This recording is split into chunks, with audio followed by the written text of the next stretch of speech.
Welcome to From the Valley podcast. I'm your host, Tim Wilshire. This is another podcast on a plane, Brisbane Business Life.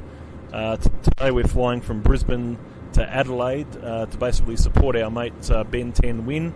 With me, first time on the podcast, for my good friend here, Matthew Cox. Welcome along, Matthew. Morning, Timmy. So Matthew, it's nearly 19 years ago since we first met.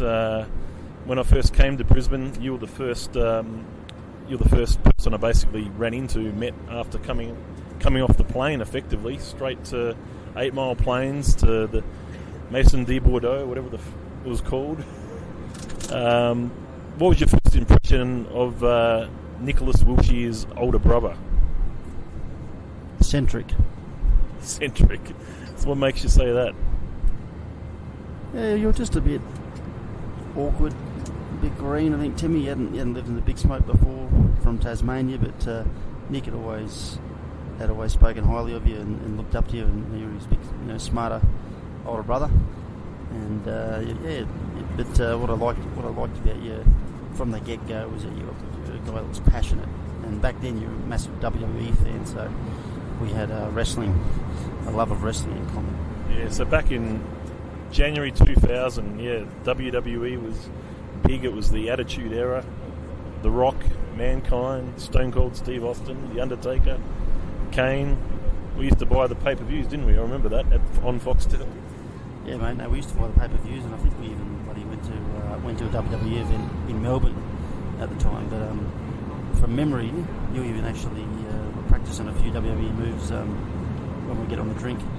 Remember that time that when we're playing rugby league or something, when playing rugby league and we're mucking around. I remember I gave a DDT to somebody. Can you remember that at all?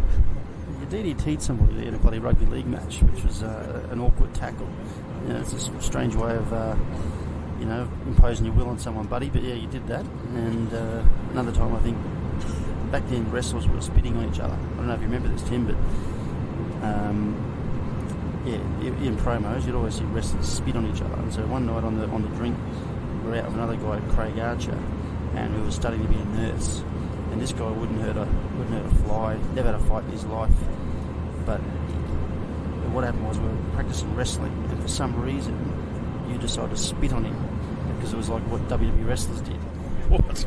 Yeah, and I know you're too don't remember this, but you spat on him, right, in some sort of wrestling promo. And he went absolutely berserk. I remember that. Fuck, that's so funny. I remember those old days, year 2000. I mean, we had a lot more hair back then too. Like, both of us are fucking nearly bald now, aren't we?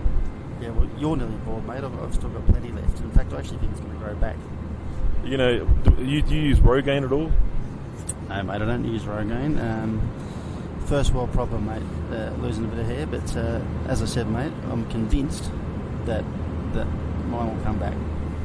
Fair enough, mate. So I remember one of the first jobs that you had as a youngster. You're only just turning 20 or so when I first met you. You worked as a rep for Coca-Cola. Can you remember those days? And what did you learn anything from working for Coke? Oh, definitely. I'd already had lots of part-time jobs as a kid, and a few full-time ones before that came along. But I worked at KFC and McDonald's and a couple of different service stations and pizza joints when I was younger. But yeah, what happened was one day I was out at work and I was unloading shipping containers and doing warehouse work, but at the same time I was studying business, and I had this interview, I think, for loading some warehouse work or container unloading, but I wore a suit there. And what happened was I ran out of petrol on a highway, and so I had to walk. There's no mobiles then. I didn't have one anyway, and I had to walk to the nearest shop, I think, to borrow their phone to ring up this recruitment agency to tell them I'd be late. And long story short, I got there, and this woman said, "Oh, you here for this interview for the container?" I said, "Yeah." She was like, "Why are you in a suit?" And I said, "Well, that's what you wear to bloody interviews, isn't it? You wear suits." And she goes, "Look, you're not going to be suitable for this." She goes, "But we have something else." And she goes, "Have you got any retail experience?" And I did. And as I said, I was studying business, and then so basically they put me as a Christmas casual with Coke, filling up drinks in the supermarket, and then a couple of promotions from there. About 6 months later, I had my own company car, my own territory, and wonderful. Obviously one of the global brand, and certainly the leading carbonated beverage in the world.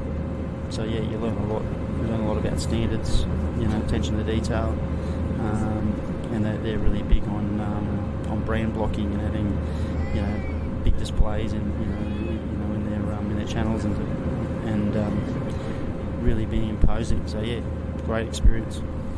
Yeah, excellent. Coca-Cola, certainly everyone knows Coca-Cola, and I'm sure everyone knows someone who's probably worked there as well. But and then obviously, tell us other stuff that you had growing up. You said before we started the podcast, and obviously you did a couple of amateur boxing bouts as a youngster, and then also played a lot of rugby league, and had a little bit of success in both, perhaps. Oh, I think success in boxing that actually got in the ring. So a lot of people watch fights, but not a lot of people have them. But I can say that I hopped in the ring at 2 fights, and one I did okay, and the other one I lost in the first round. But fear beat me in that second one. But I've always loved the fight game. But it gave me a lot of confidence just training in boxing and being able to throw them a little bit. So wonderful thing to do. I think if you're young and you've got esteem issues or you just want to keep fit, keep active, and it's good for your mental and emotional health, that sort of exercise. But at that time I was trying to put on weight to bulk up a little bit for rugby league, and so basically I fought at 65 kilos, and then I was playing football at about 80, so so moved on to rugby league. Now I was a toiler really in rugby league, played mainly in the second division, but when I went to university I played in the first grade side at Griffith. We had a reserve grade and A grade comp, and played against all the universities in South East Queensland, and then from there they picked state teams and then the Australian side, and I made I became the hooker for the South East Queensland side, and I represented that team 3 years in a row. Didn't quite kick on to the Queensland Australian sides, but played with and against guys that played in the NRL, against Nick Kenny and Jordan Atkins, in and amongst those rep sides and that rep scene, and a couple of good guys. Robbie Mellor, who was a fixture in the Queensland Cup, around that time in the mid 2000s. So it was brilliant. One of those years I did a full pre-season at a Queensland Cup club at Brothers Valleys, and ended up playing a couple of trial games, but wasn't going to make the top squad, so I left and went back to university footy, and always loved it. And then I retired and did my ACL a couple of times, and a few years ago I was taking my kid in the training in Banyo, and I went and one of the boys, a few of the boys knew me and said, "Coxie, you want to have a run?" I said, "Yeah, I'll come and train." And then training led to playing, and then I ended up captaining the open threes for the first for that year. Hadn't played in 4 years, and I went from there to captain, and I had a good year. And actually, the funny story is that I hadn't played in bloody years, and my wife and my 2 kids went to watch me in this trial against a bit of a local derby, Banyo North St Joseph's. And they were on the halfway line, our scrum's packed down, so I haven't played in 4 years. I don't think they'd ever seen me play, my daughter hadn't. And then I packed down this scrum. The next minute, the bloody 2 props, one from Banyo and St Joseph's, are throwing them. And this hooker decided to bloody jab me. So I thought, I can't have this. So I said, "Get this in here," bang, bang, hit him twice. And the refs come over and stopped it, and I throw another one at him. Did you get sent off, whatever? No, I didn't get sent off. I managed to stay in the game, but I couldn't believe it. Here I am, but I hadn't played in 4 years, and was a peaceful fellow at this stage, and I had to throw a few fisticuffs. My kids were only about 3 metres away watching them. Interesting. Yes, I mean, you certainly played quite a bit of rugby league that I know about over the last, pretty a lot of the time. Probably a good 6 or 7 years of rugby league since I've known you, where you played and at different times, recovering from injuries, and you're always very accomplished. obviously, I think back in your really young days, when you're about 18, you started out on the wing, and then moved, as you bulked up, sort of more into the number 9 role mainly as a hooker. So very accomplished and always leading your team to hopefully victories. But you can't always win. But so going back to business, I remember one of the other jobs you had. You used to work for a guy who looked like Yosemite Sam at Furniture Direct. Can you remember that? Yeah, well, I left Coke. Thought I was going to become a banker, so I went there to Commonwealth Bank and did bloody 4 months up in Queen Street at the Commonwealth Bank building. And I remember just looking out the window and seeing all these Coke cars and drive past and thinking, what have I done? I thought I'd become a stockbroker or something, and so I've left a job with a territory and shares every pay, the company phone, the laptop, all that sort of stuff, and basically, I think I made the wrong decision, but I did. It was good.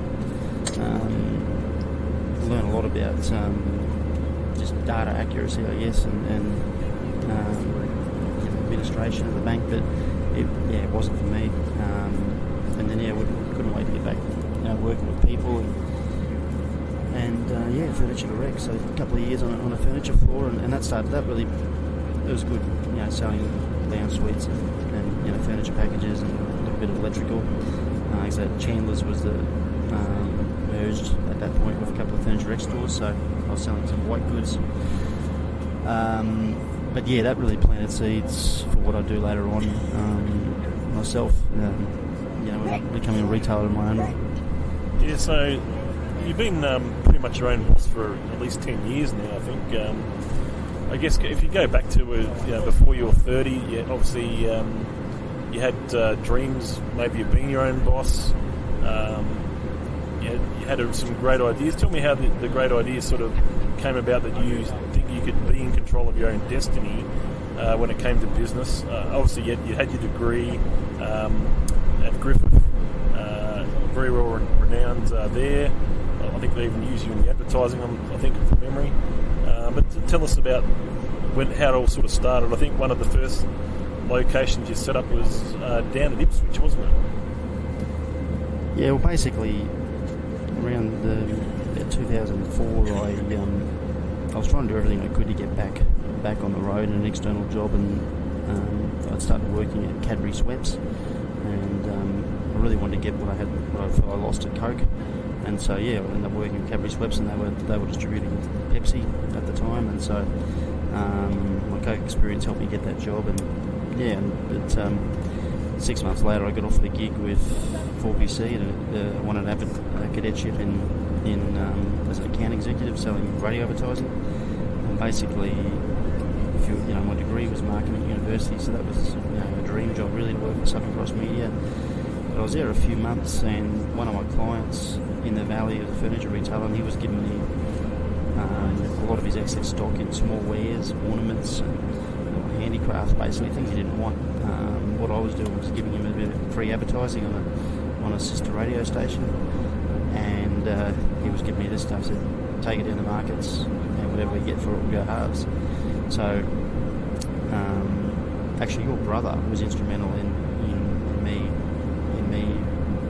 going to the markets, because a few months before that he was selling clothing down at Rockley, and I tagged along with him. I remember we got up at 1 a.m. or something and waited in line so we get a good shop, get a good stall, and Nick, your brother, had all these clothes and that he was selling. I thought, geez, he's got to wear clothes. Anyway, we were just cleaning up, and that really planted seeds, because I didn't actually know how easy it was to go to markets and open any licenses. I was a bit oblivious, and so I put barriers up that weren't there. I can honestly say, probably but for Nick, I may not have been going to them.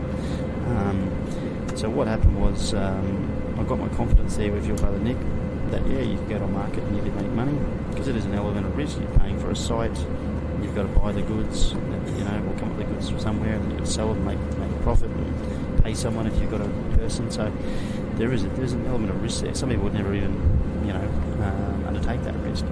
But the long and short of it is that I cut my teeth there with your brother, and then I started doing my own markets.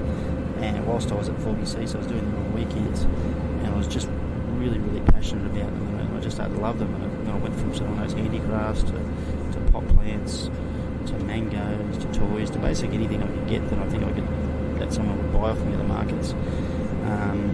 And so I was just finishing my last semester at university as well at that time, and I thought to myself, what are you going to do here? What are you going to do with your life? Are you going to try and get, undertake a graduate program, get a job at a big company again? I thought, you know what?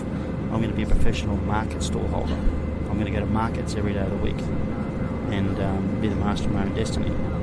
Which, if some kid told me that now, I'd say that you're an idiot. But no one was there to tell me that, and so basically that's what I set about doing. And I remember in my last exam at university, I've been chatting with this girl in the library, and she's like, "Hey, you coming out and partying tonight?" And I'm like, no. She's, we just graduated, or we just finished our last ever exam. So no, I'm going to markets tomorrow morning, and got to be up early. And she's like, "You serious?" I said, "Yeah." And we walked back to her car in my truck, and she looked in there and she goes, "You are serious?" I said, "Yeah." I've got just goods swarming all over my car. So I went out to this shop, the markets at Ipswich that were held on every Wednesday in a mall, I think, or Thursday.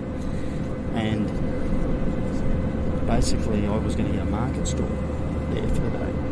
And then I spoke to the centre manager, and he goes, "Oh, I'm just going to go and get the keys." He goes, "You're after a stall?" I said, "Yep."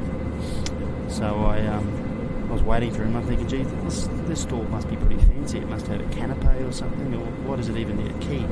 Anyway, what happened was he misunderstood me.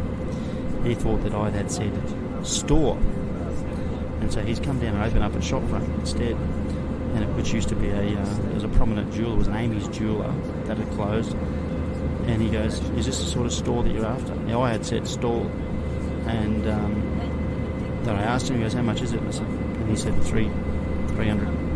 I'm thinking, geez, 300 a day. The market store was $80 for the day. I can't afford it. And he goes, 300 a week. So I just put my hand out and said, "Yep, done deal, take it."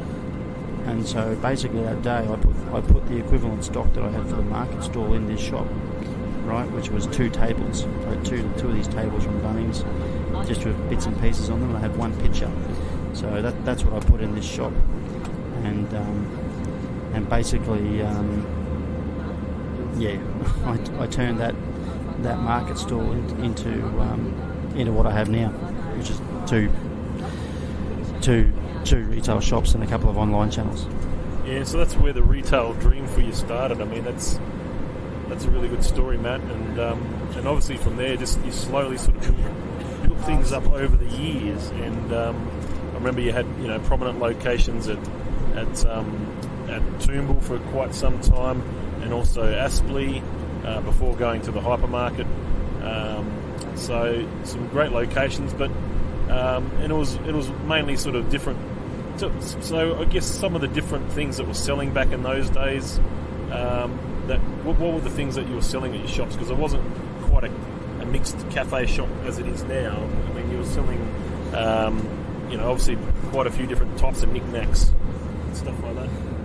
Yeah, well, at university I'd studied second year Indonesian as part of my degree, which I'd learned at school, and so I was going over to Bali quite a lot to A, just have fun, but B, with the idea of maybe importing some furniture. But what I was really interested in were all the carvings and all those sort of things there, ornaments that were made in villages and made by hand, and so I just found them interesting. So I wanted to set up a shop that was just interesting, had things they just couldn't get easily, and so that's what I did. So that's at that stage, we were selling big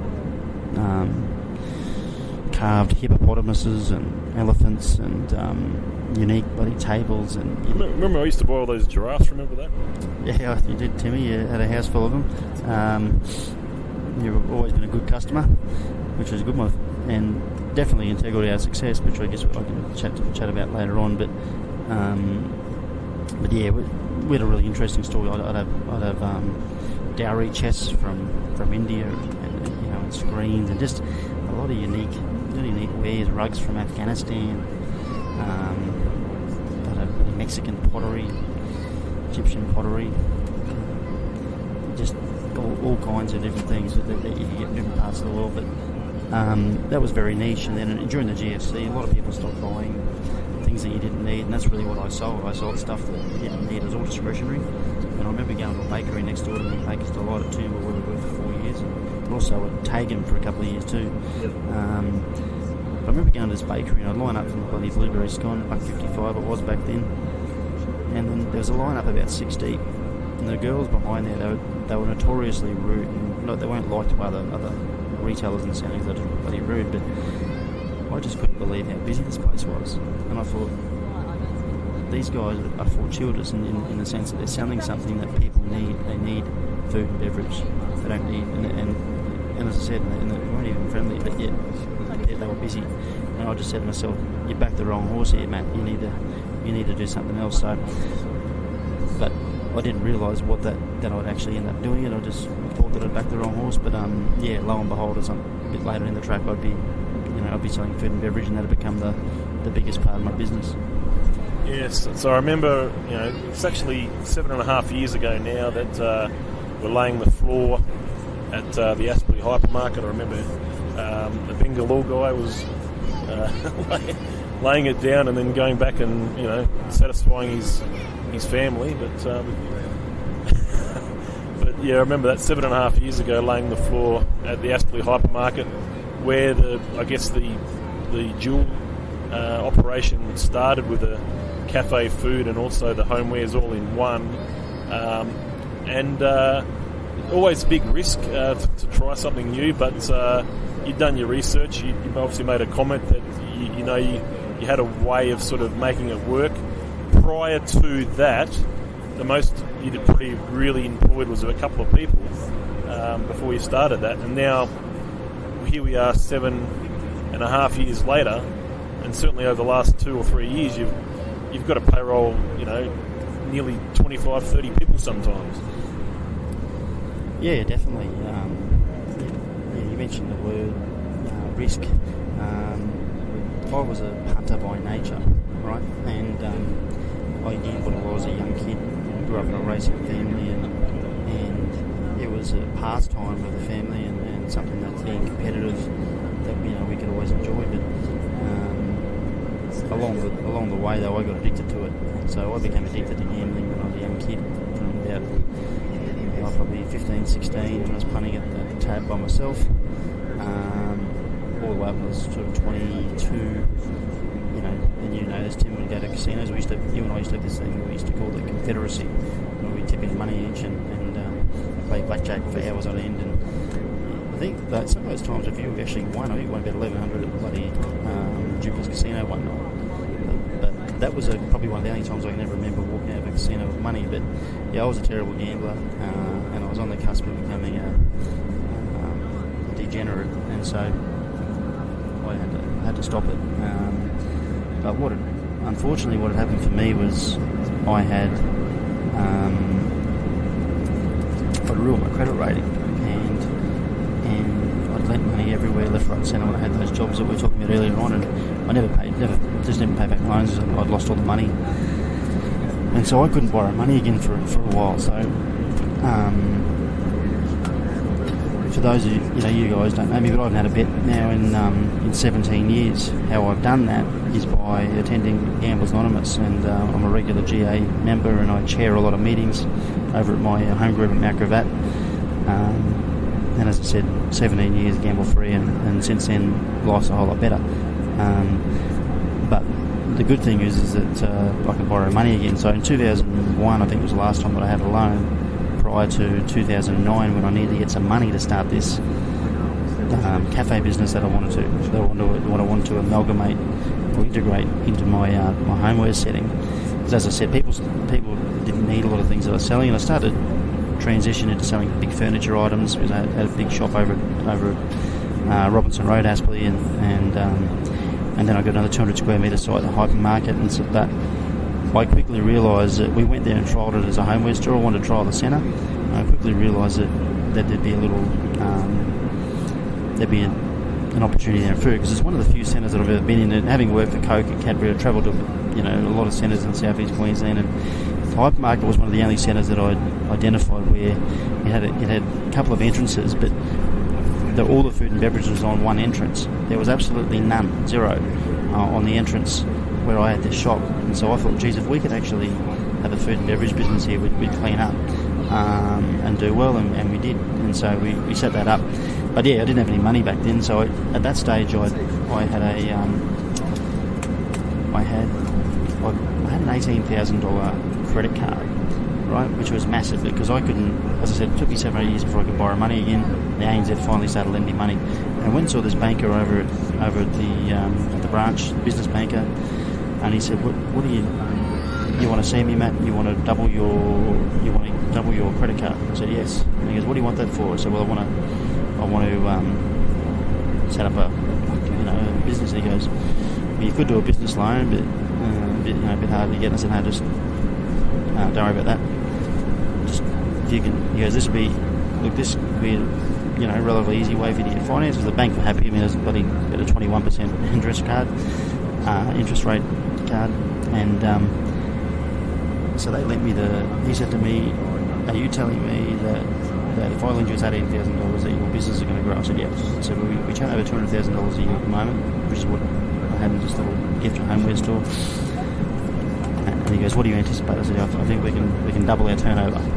So we can turn that $200,000 into a $400,000 a year turnover." I said, "Yeah, we can do that." And he's okay. Well, that's an easy decision. I'll double your credit card, and then you double your turnover. So we funded this business on a credit card, and so yeah, as Tim said, setting up, I laid those floors with my own hands, and I had to hire a couple of my Bangladeshi neighbours to give me a hand because it was going to cost me about $21,000 to lay that floor, and I just didn't have that money, so I paid those boys $150 a day to help me, and another one of our fellows who works in the business, employee Jim, who's in admin, but he helped at the time as well, and that's how we got started. But we never had. I worked at KFC and McDonald's as a kid, but I was a retailer with a business degree and some big business experience. But I didn't really understand the cafe industry. I had to learn really quick. Jim's an interesting character, Matt. He's is he sort of like a mentor of yours? I know if you piss him off, he's none too happy at you, is he? But tell me how you met Jim and how he sort of became instrumental in some of the things that you've done in the business there, and how you consider him a mentor. Yeah, Jim's a mentor in the sense that he is meticulous in his approach to how he goes about his work and his admin. He's a very, very stable person. He's very consistent. He's very reliable, honest as they come. So there's a lot of qualities he has that I respect. But before that, he was a friend, and when I was at my gift shop at Toombul, he was working at a wholesaler called Diamond Wholesalers, and so he was running their books, and so I was a customer of theirs, and that's how I got to know him, and they were supplying us, and I built a good relationship with him. And anyway, that closed, and Jim was looking for a job, and I said, "Why don't you come work with us?" And he said, "Well, you're not big enough to have me or need me." And I said, "Well, I think we will be. I think our business will grow, and I think you'll be surprised."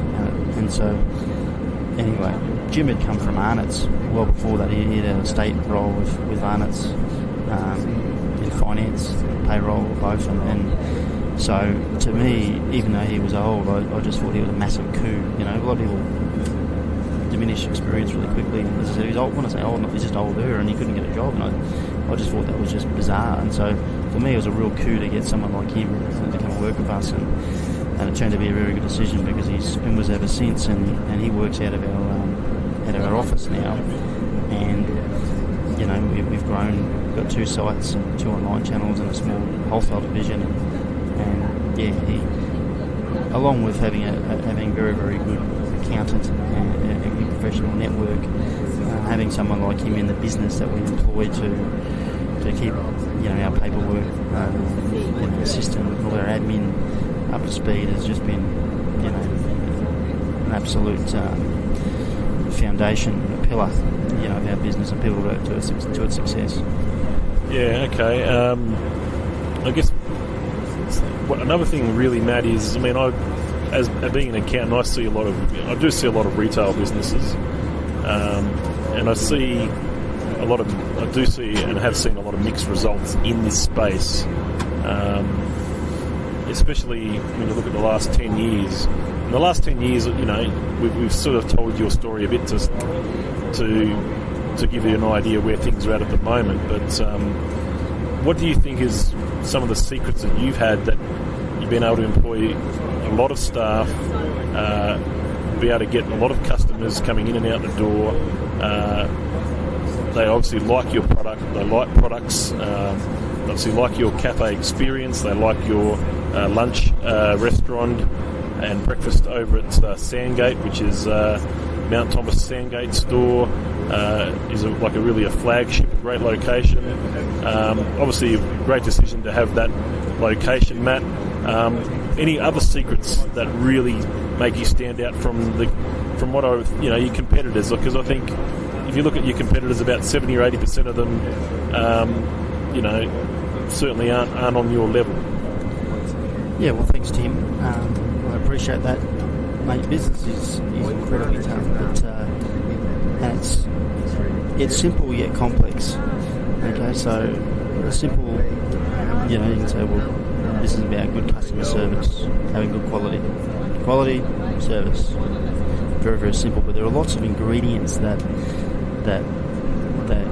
contribute to quality service, and a quality product. So for us, one of the secrets is that we get a lot of those ingredients right. We have good people. Our staff are well presented. Okay, there's certain, in our business, you've got to present it in a certain fashion. Wear really nice uniforms. They're all consistent. Yeah, absolutely. Just a standardised uniform. Our businesses are always clean. They're open on time. Okay, they're shopper friendly. In terms of products, I like having best of breed. To me, when you talk about value, often people say, "Oh, that's good value," and we're talking about, a lot of people that refer that they're talking about an inexpensive item. But to me, the value is in the quality. So for us to present good value to the customer, we need good quality products, and in some cases, best of breed. And so we've got, in many cases, best of breed. We've got a lot of those products in the industry. So my store was deviated away from those unique niche items that I was selling years ago that had their own sense of quality. But to be honest, now we are at that whole new level that you're talking about with having products that people know their brands. I'll just give you an idea. Some of those brands, Tim. So we're an authorised reseller of Royal Dalton. It's a long-established brand. Waterford, Wedgwood, Royal Albert, Noritaki, Glasshouse Candles. I love the socks, mate. These bamboo socks. Bamboozle, best socks, and brands that are sold commonly in iconic stores like David Jones. We'll sell more Bamboozle this year over Christmas than David Jones World Champs. I guarantee you. Circa, Peppermint Grove, Toby's Estate Coffee. We've got brands that people know and trust and that are quality. And all that, when you put them all together, and then you combine comfort, in our furniture, which again is, people underestimate that in hospitality and in tourism, that what furniture will do for a business, just being comfortable. So we made a big, we don't just go and put rubbish in our shops, or in our cafes. We made a very big investment, perhaps overcapitalised, some would say, on those items. We were setting up Sandgate and Aspley, and I happened to go to school with a guy from Eurofern that sells traditionally to pubs and clubs and big hotel chains and so forth, and casinos and businesses that can afford their furniture. But I was adamant that we had to have those, and so we're typically not his customer base, but in a small independent cafe, but which we're not now. We're not small. We're independent, but we're sizable. But that to me was just an absolute necessity, and that's incredibly important. So when you throw in stylish fixtures, comfortable furniture, good signage, quality staff that speak to people, sophisticated in the way that we do things. Good technology, good POS systems. Again, that's a retail operation along with furniture. I'd possibly say that your POS systems are your absolute most important thing to get right. So again, we didn't muck around there. We spent big money on getting the right systems. And in a food business, it's all about minimising steps, minimising time to do things. So because time's money, and so we bought quality equipment that worked. So yeah, you throw a lot of those things together, Tim, and you get a good result. As I said, in the background, having good advice, and that professional advice, and that partnership, and you've been along the way. I mean, I remember you coming out to my shop in 2005, helping us get set up with my MYOB Retail Basics, and I felt that was cutting edge at the time. It was great, you know. Yeah, certainly at the time, definitely. Yeah, but these days, yeah, we're operating at a different level with we've got HR cloud-based system. We've got cloud-based payroll. We've got quality account. We've got good lawyers in the background should we need them. Good blue chip locations. Now I didn't speak about that. That's the hardest probably thing. If I'm looking at sites now, and the hardest, opening up more businesses from a resource perspective for me is not, or more sites is not difficult. I could open up 3 or 4 more sites. A lot of suppliers that help out, and I'd find the money to do it. But the reality is, it's very, very hard to find a tenancy, a location that will work, and that is worth the money that a lot of landlords are asking. So we happen to have 2. We got a hell of a location in the Aston Hypermarket, which is a parasite stored in the sense that it feeds off the traffic of majors, or i.e. Coles on one side of it, Aldi on the other. So it's just blue chip. The other one's Sandgate, which is a destination store. It doesn't have any neighbouring tenancy. So if you're going to it, you're going to eat it alone. So it has to be something. So like Tim said, we're a breakfast venue there, and we do a lot of things, but we are breakfast specialists. We've got 22-item breakfast menu that people travel for. Not uncommon to find people that are prominent, the odd celebrity that goes there. But it's certainly quality and quality ingredients in a quality setting. But it's an historic old heritage building that overlooks the water. Beautiful. It's at 50 Eagle Terrace, Sandgate, by the way, if you want to go there. But we've got those sites. So coupled that with the brands that we sell, the way in which we do business, and the eagerness to go above and beyond for the customer, we run an okay business. Yeah, that's excellent. It's a great story, and hopefully the listeners will get something out of some of the advice that you sort of delivered there to be able to help them, especially if they're looking in the retail, because I consider you, certainly a retail success. The other, I guess, one of the things I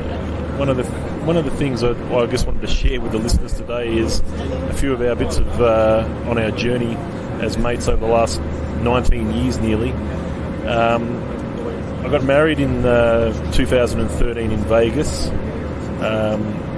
with my wife Fiona. So that's 5.5 years or more ago now. Obviously all close family, most of the close family came across to see the wedding at the Chapel of Flowers. I did have one friend of mine who also decided to come along. I invited him, and I really, really appreciate that he took the effort to fly all the way over to Vegas. We had played a game of golf at Tiger Woods golf course. We went out and Gordon Ramsay for dinner and all that sort of stuff at steak. But I really always will never forget you coming along, and we had a great time. But definitely, I think on the wedding day you did make me a bit nervous, didn't you, mate? Yeah, mate, as you know, I'm bloody notoriously late for things occasionally, and a couple of things stood out to me too that day. But yeah, mate, no, I was a bit late.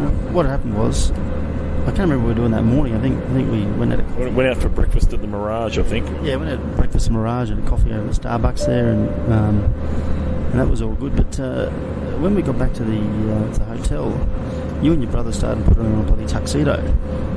And I'm thinking, what have they got tuxedos for? I mean, don't people wear bloody Elvis suits and whatnot when they get married in Vegas?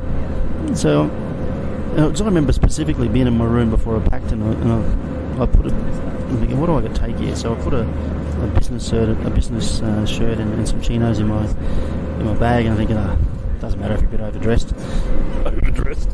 And so I've got back to this hotel. Your brother, I thought, geez, these guys are in bloody tuxedos. I got this. So all of a sudden I'm feeling underdressed. So I thought, no, stuff this. I've got to go and fix this. So I said, all right, boys, I'll be back soon. Now, I think I had the key to the safe where Tim had his wife's wedding ring, and but yeah, I took off. I went and got a taxi down to some shopping centre in Vegas and was looking around for something to wear. And anyway, I came up with I put a sports jacket over what I was wearing that I looked the part. But I took my time getting there, and when I got back, these guys were in the lobby, and Tim was furious. Yes, I remember quite well, Matt. We had to get the hotel to break into the safe in order to get the keys, because we didn't know when you were coming back. We were in Vegas. None of us had phones that were connecting at the time. We couldn't talk to each other like we should have probably been able to do as well. But so we had to get the hotel to break into the safe just to get the rings. And there was actually a midday ceremony, I believe, and we're coming up to about 11:15, and you still hadn't returned, and we were all ready, and so we said, oh shit, we're just going to have to fucking go. We're just going to have to go here. And as we're going out the turnstiles out of the Harrah's Hotel, we're going out and into the limo, and you're coming in. Yeah, well, I'm coming in, and then these guys are all shaking their bloody head at me, and I'm thinking, and their dad, and everyone looking at me like I'm a bloody terrorist or something, and I'm thinking, fuck, what's going on here? And so basically, I thought I'd let everyone down, but I'd actually been looking forward to going to the limo. I'm a kid from Nundah, grew up as a battler. I don't think I've ever been at a stretch, so I was looking forward to that limo ride, but I got back and these bastards just took off. There was no waiting for me, so I had to get out. I had to go upstairs and put my new bloody sports jacket on and get a taxi there. But actually, guess who beat them there? Yeah, your taxi overtook the limo. I don't remember. That must have been the quickest upstairs, downstairs change and into the cab in history, I reckon, to do all this pretty crazy stuff. Pretty crazy, and but it's a night we'll never forget. That's for sure. And yeah, we've had some crazy adventures together. But I guess obviously we're going to watch our friend Ben fight in Adelaide tomorrow. He's going to win. That's a definite. But how did we sort of first get onto these boys? I mean, it was actually one of the UFC fighters turning up at Aspley in his UFC gear. That's how we sort of started to meet all these guys, isn't it? Yeah, well, as I said, I'm a massive sports fan, and I love it when a sporting celebrity, gets eats or drinks, one of our stores. So I'd only read about Damien Brown in the newspaper in the Courier Mail, the big feature piece on him. A few days before I saw him, get the coffee. And I walked up to him. I vaguely remember seeing him there once or twice before. And he had the big cauliflower ear, and I just walked up and said, "G'day, mate. Yeah, so you're not the UFC fighter, are you?" And he goes, "Yeah, Damien." And I said, "Oh, Matt."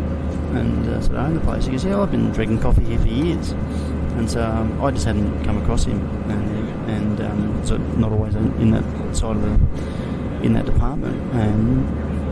And so yeah, we got chatting and told him I was a fan, and just really loved his story.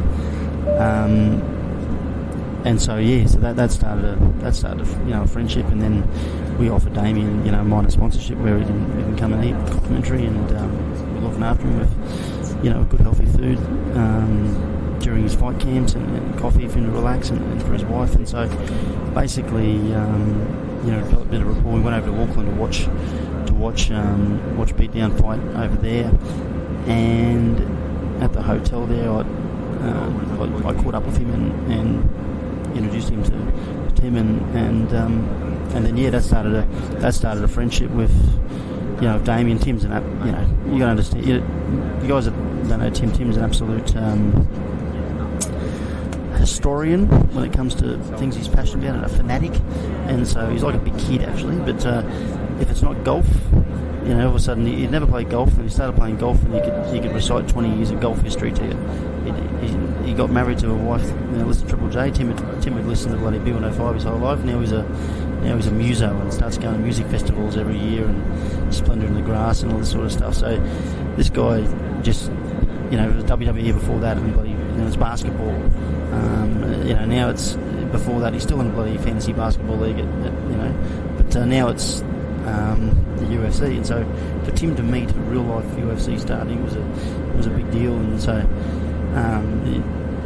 it was pretty cool, and so Ben and Damien became good mates, and Tim and Damien became good mates as well, and now Tim looks after Damien's accounting affairs, but we met Ben through Damien, which was good, and Tim and Ben are really good mates, and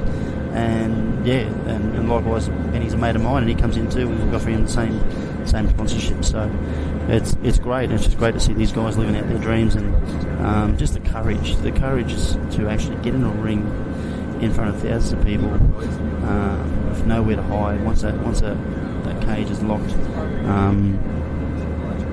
just to be vulnerable and to focus and to control your fear. I just think it's absolutely immense and just impressive, and so I really, really admire anybody that gets in there, but to know these two guys personally, to be on their journey, albeit in a very small way, is super.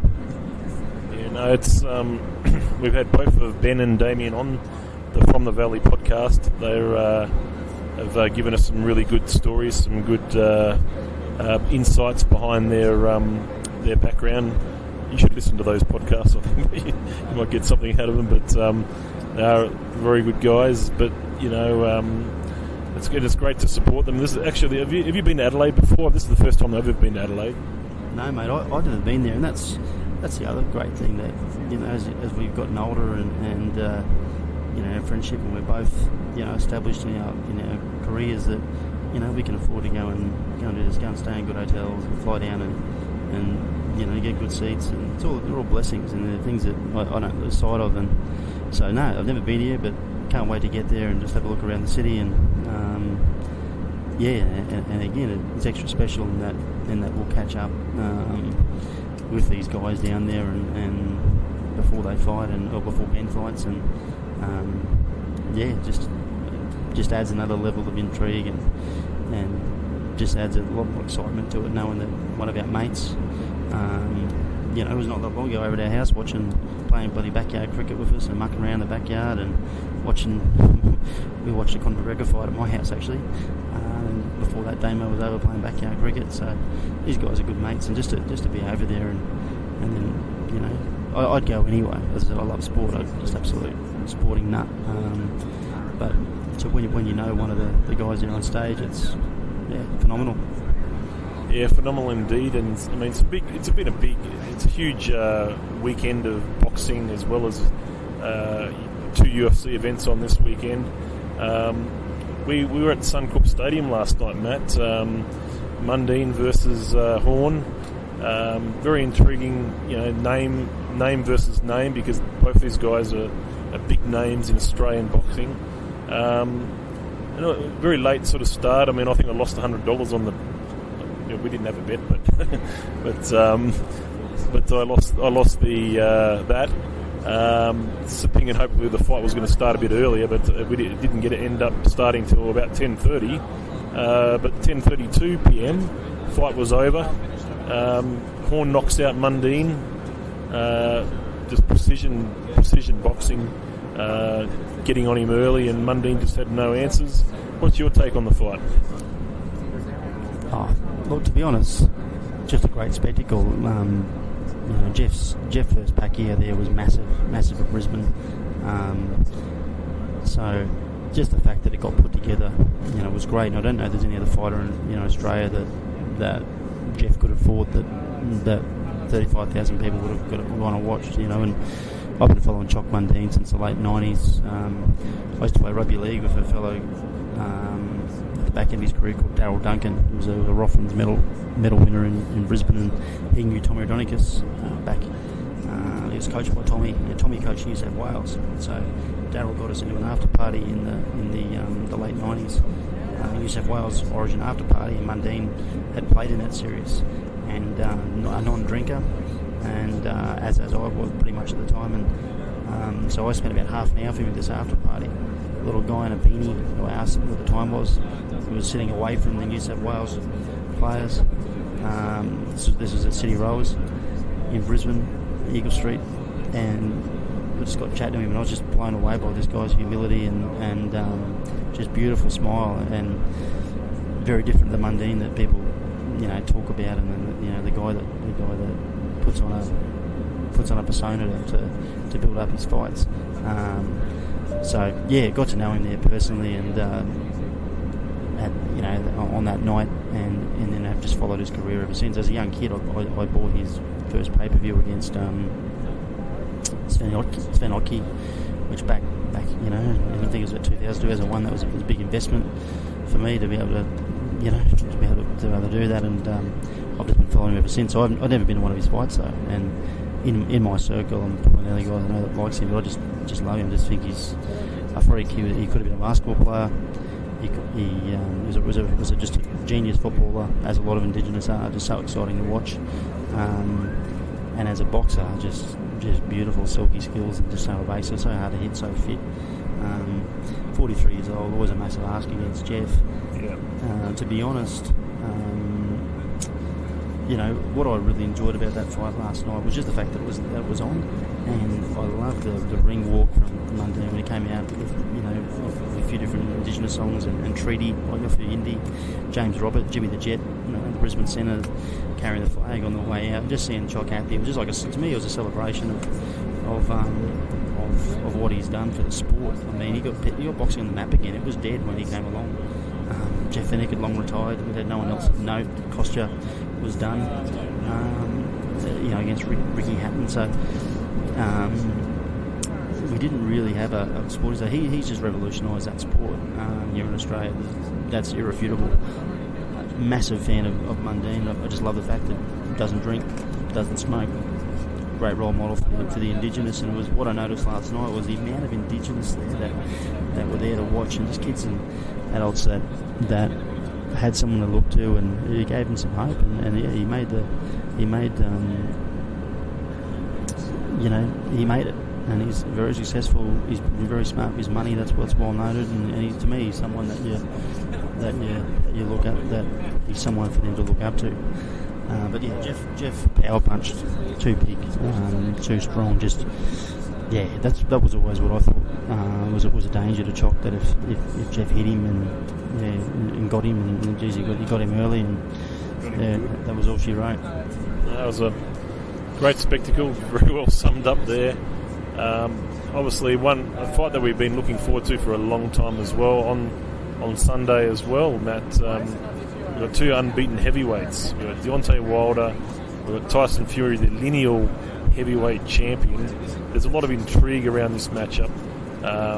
We listened to Tyson Fury's podcast with Joe Rogan, very emotional story. Must listen to that if you want to listen to a good podcast. Only goes for about an hour. That was one of the best ones that I've ever seen. It gives you a bit of insight into depression, that mental health issues that Tyson Fury's gone for over the last 2 to 3 years. He's back. He's lean. I'm sure he's made a good weight. Deontay Wilder, big fight. Both guys 6'7", 6'8", 6'9", massive and tall. I think Wilder's pretty much knocked out every fight that he's ever been in. But he fights. He winds up. How do you see this going? Yeah, well, just on the mental health again, I just want to reiterate that exercise is such an underrated treatment for mental health and even just stress, just basic stress that we all carry at some stage. So, exercise is just so wonderful for it. It all gets the serotonin going and enables us to process our emotions, in a functional way rather than a dysfunctional one for escapism. That and talking to people. And so, Tyson obviously doing both. He's training hard and he's doing a lot of sharing, as he did with Joe Rogan. And phenomenal story, absolute phenomenal story. What he did against Vladimir Klitschko, a few years ago, was just. Was it 2 years or 3 years ago? I think it was just absolutely superb to go to Dusseldorf and to beat him. He hadn't been beaten in something like 11 years. So Tyson went over there and did it, and the heavyweight champion. Now, he's had a couple of tune-up fights since. I'd like to see him have one or two more, but mate, he looks fit, and I think he'd be very hard to hit, as he always is. I don't know that Wilder can hit him. He's not going to. Obviously, Wilder's favourite. He's a big puncher. Everyone knows that. If he hits Tyson, it can be lights out in the heavyweights. All it takes is one, but he's got to do it. And if he can't, and it goes the later distance in that fight, the footwork of Tyson's phenomenal. And if he starts hitting it, as Freddie Roach is a pretty good judge. The famous trainer of Manny Pacquiao, wildcard gym in LA. He says that Tyson's a lot bigger punch than people give him credit for, and not just that. He actually asked Tyson if he was left-handed, because Tyson hits hard with both, and Tyson evidently was born left-handed, so he can hit. He's got punching power with both hands, and so even a jab may do some damage to Wilder at some stage. So no, I think Tyson will win. I do. Yeah, I certainly want Tyson to win, and I think he will. I think he can. I think will fight a smarter fight than Deontay as well. Not to say I'm sure Deontay knows how to fight a smart fight as well, but they're at the highest of levels. These guys, so it wouldn't be surprised me if there's, we're looking at something that's going to be talked about for a while, I hope. So it's been a great trip. We're nearly not getting closer to Adelaide, and it's Saturday the 1st of December 2018, and it's the first time we've had you on the podcast, Matt. You've told us quite a lot of stories so far. Anything else that you wanted to sort of add? Tell any other conversation starters? Anything we've forgotten about? I thought we had it all covered, Timmy. But you're talking about Tyson now. Tyson, one of the things that he's that he's famous for is he's a man of God. He's a Christian, and that got me thinking. Yeah, as I am too. And so, as I said before, we felt we're blessed to go on this trip, but just blessed to be here, and the good Lord provides for all of us if we ask Him. Ask and you shall receive. But and I think you told me yesterday, and you're looking at sort of doing another overseas trip soon, just after New Year, is it? Yeah, I am. As I said, very blessed, to be able to have the resources even to go to Adelaide, and but beyond that, be going overseas early next year in about a month's time with my boy. And years ago, I lived in South Korea. Before I had that shop, before I started my business, Matthew Thomas. As I was telling Timmy, I was a gambling addict, and I'd amassed some debts with banks. So I went over to South Korea to A, have a cultural experience, but B, work as hard as I could to pay those debts back in the quickest possible time. So I went over there teaching English, and I did that, worked in schools and then colleges over there, and saved as much money as I could to pay back all the banks and some personal loans that I had to brothers and so forth. And I did all that, and then also saved enough money over there to start my little business. So absolutely magical time of my life that was, and I'm going back over there I haven't been there for about a decade now, and I'm going over there with my boy to show him where I used to live in South Korea and to catch up with a few mates of mine that live in Seoul that are doing really well in their lives, and then from there we're going to Canada because he loves fishing, my kid, and so we're going to take him. He's always wanted to go ice fishing, so we're going to go in the snow and Whistler. We're going to go skiing. So he's never been skiing. I've been a couple of times in Korea myself, so I've been looking forward to doing that. It'll be a trip of a lifetime, and then we'll from Canada we go to Dallas, where I've got some family and where he's been once before with me, and we'll catch up with them. And it's about 3 weeks, so real privilege. Can't wait. Another interesting dynamic, I guess, to share is that you come from a very big family. So big family, lots of brothers, uncles, father and mother, big family. I mean, that must have been, and that was all in Nunda, wasn't it? Growing up around in Nunda, local in Brisbane. You've always stuck and lived in this part of the world, apart from obviously living in Korea for that period of time.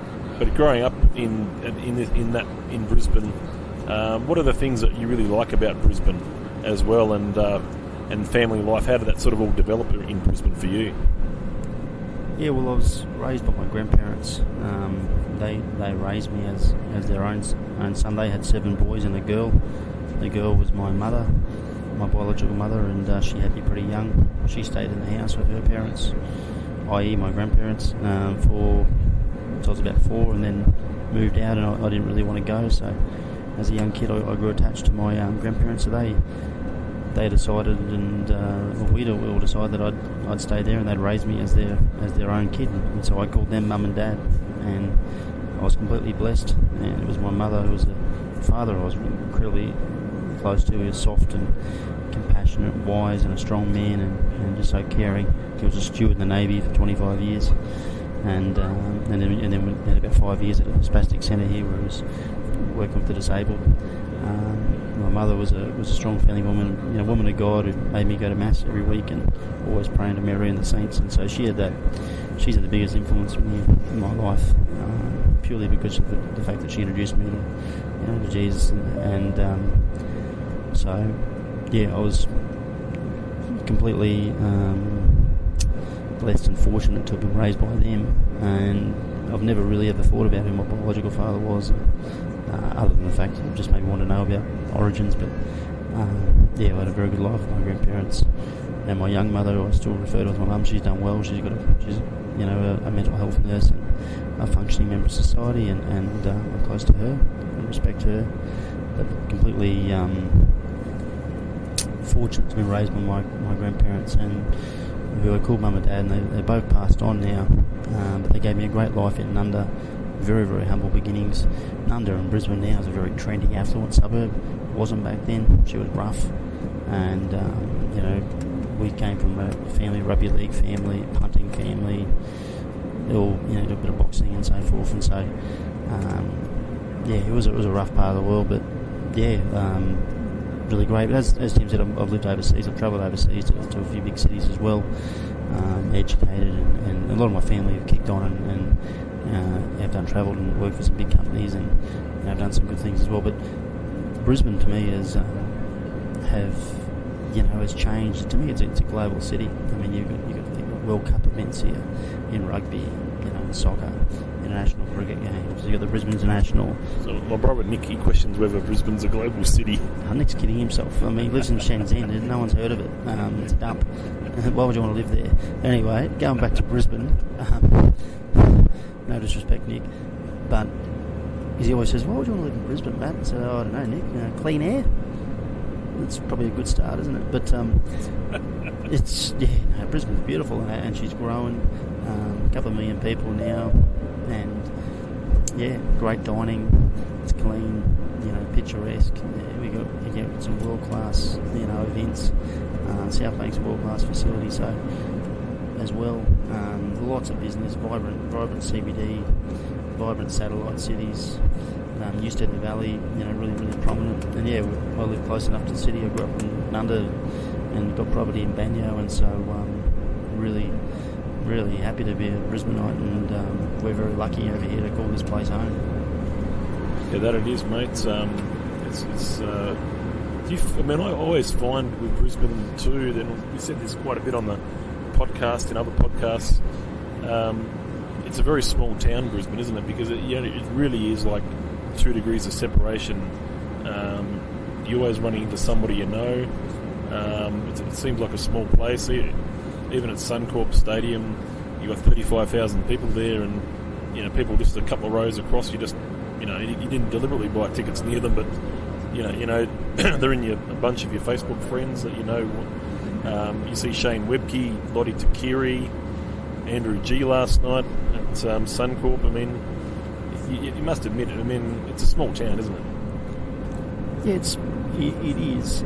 But I also think that you see those guys there and they have a chat together. They're humble. A lot of people in Brisbane are very down to earth,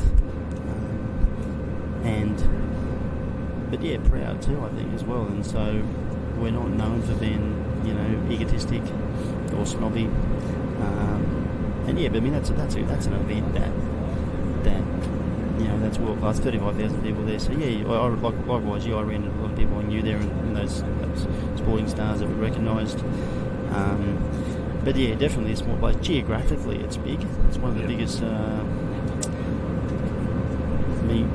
It's one of the biggest cities in the world geographically in size, but in terms of its population, somewhat small, but good size. 2 million is still a lot of people for by most people's standards. I mean, Adelaide, I think, is going to have less people. From what I understand, I think over 1 million, but obviously a bit smaller than Brisbane, so it's going to be interesting to see what we expect here. We're only here for a couple of days. I mean, it's just that time of the year where you can't really get. Unfortunately for us, we couldn't really spend much more time in Adelaide. We've got other things sort of booked not too far away. So what do you reckon we'll get up to on Sunday? You reckon we're going to go to the Barossa Valley? What do you got planned for us? On Monday? Yeah, on Monday. Yes, definitely. Look, 2 days in Adelaide, and like Tim says, it's time. He's busy with what he does, but I'm a retailer, so really to be leaving in December and having a bit of personal time from the business isn't something I would have been able to do a few years ago, but I'm lucky that I've got big teams of staff and that I can do it. But really, really busy time for us coming up, the business end of the year. And so our stores will be flourishing, and that's really great that I can go over and do this and those still operate. So, but over here, I was thinking today, mate, once we check in, we can go and look at Glenelg, which is evidently a beautiful bayside area. Have a look around the CBD. And then, from Sunday, fight day. And it'd be great. I'll be up in church at some stage, at the City of Churches, and try and catch the bloody Fury and Wilder fight somewhere, somehow, in and amongst watching the UFC. Monday, mate, Barossa Valley.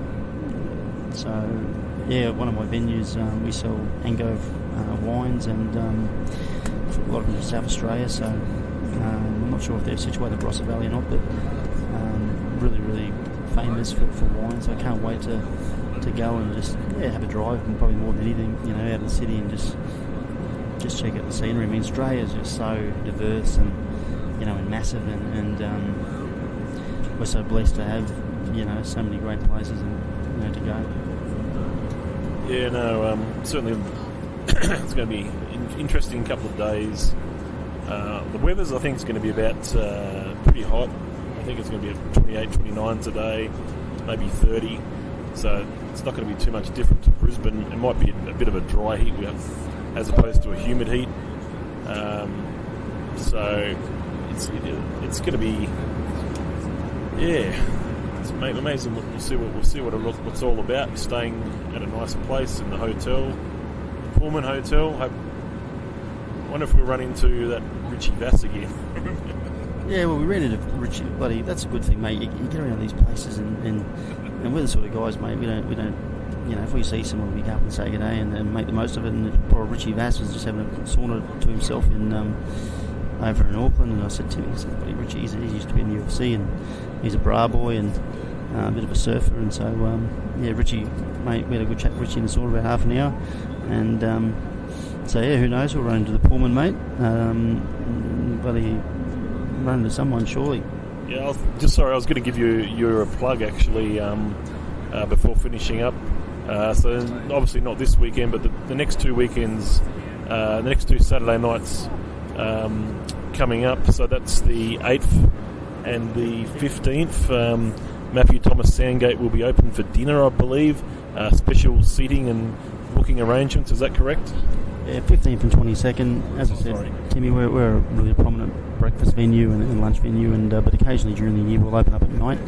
And so this year we've only had a handful of pop-up dinners, so we've got 2 in December, the 15th and the 22nd, and they're starting to book out. So if you want to go, 3869-4807 or matthewthomas.com.au and go to the Make a Booking page. But yeah, that'll be a great night, beautiful old venue, and around this time of the year you get nice water views up until about 7:30 when the sun starts setting, so it's lovely. Rightio, Matty. Good old mate. Thank you very, very much for doing the podcast today. It's been Tim Wilshire from the Valley Podcast, Brisbane Business Life Airplane Edition, or Podcast on a Plane Edition. Matt, great friend, probably the best friend I've got. I really like enjoying spending time with you on these trips that we do. We won't get up to too much mischief. I think we're probably a bit too tired to spend too much of a late night tonight, I would say. But thank you, mate. Thanks for coming along, and I'm hoping to probably have you on the podcast again somewhere down the track as we get to, trying to do our 100 episodes. This is about episode 19 or 20, I think. So. Yeah, no, I'd love to, Tim. I'd love to chat specifically about business and talk about, bricks and mortar retail versus online. And we're a player in both now, so I'm not anti one or the other. But there's a lot to chat about in that space. But yeah, I can't wait to this weekend wine in Adelaide and have fun. We always have fun. That's a good thing about Timmy and I. We're playing squash, tennis, boxing together. We have famous boxing matches or an arm wrestle. Or a race, competition of some sort. Wherever we go, Tim, we smile, we have a laugh. He's a character. Definitely one of the funniest people I know. It's called dry funny, mate. But thank you very much. Looking forward to listening to this back at some stage as well. Thanks for listening.